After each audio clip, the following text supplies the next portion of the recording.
لربك وانحر ان شانئك هو الابتر۔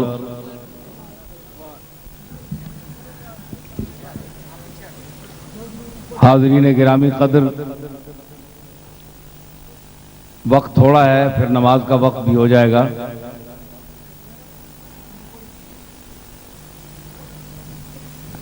اللہ تعالیٰ نے ارشاد فرمایا وَيَسْأَلُونَكَ عَنِ الرُّوحِ قُلِ الرُّوحُ مِنْ أَمْرِ رَبِّي وَمَا أُوتِيتُم مِّنَ الْعِلْمِ إِلَّا قَلِيلًا۔ اے میرے رسول، یہ لوگ تجھ سے روح کے بارے میں سوال کریں گے کہ روح کیا ہے، روح کی حقیقت کیا ہے۔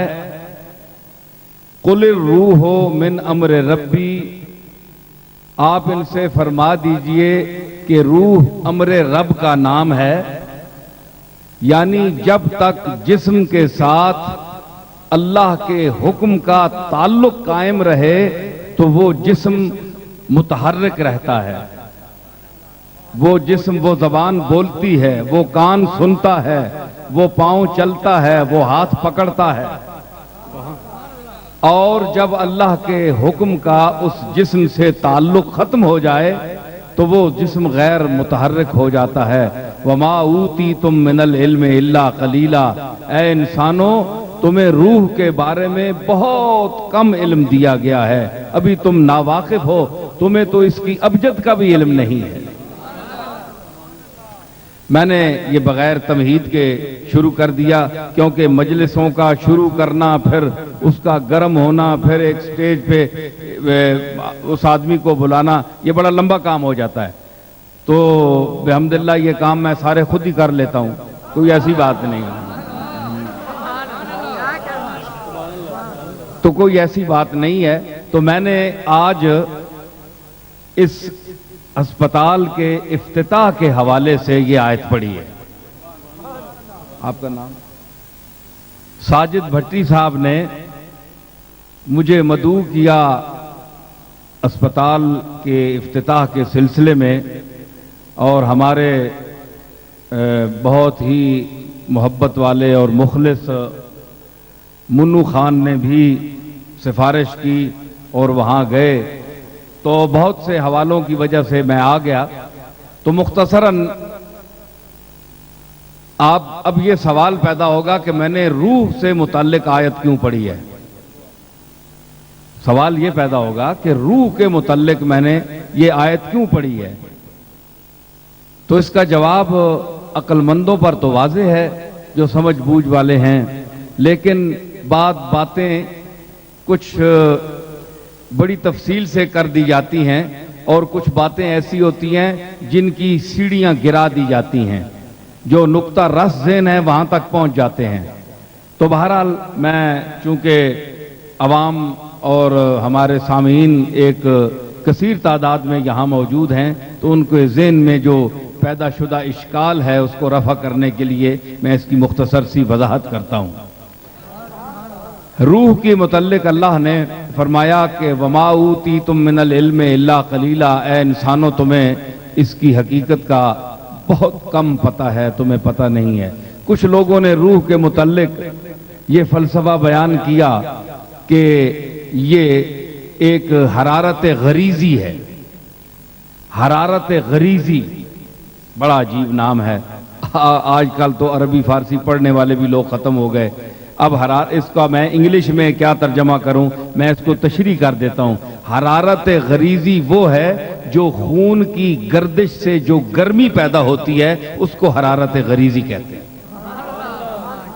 اس حرارت غریزی کی وجہ سے انسان زندہ ہے، کچھ لوگوں کا یہ کہنا ہے۔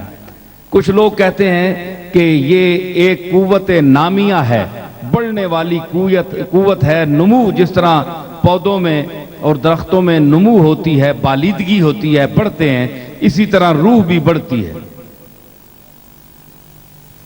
برج نارائن چکبست ایک ہندو شاعر ہے، اس نے اس فلسفے کو اپنے الفاظ میں یوں بیان کیا کہ زندگی کیا ہے،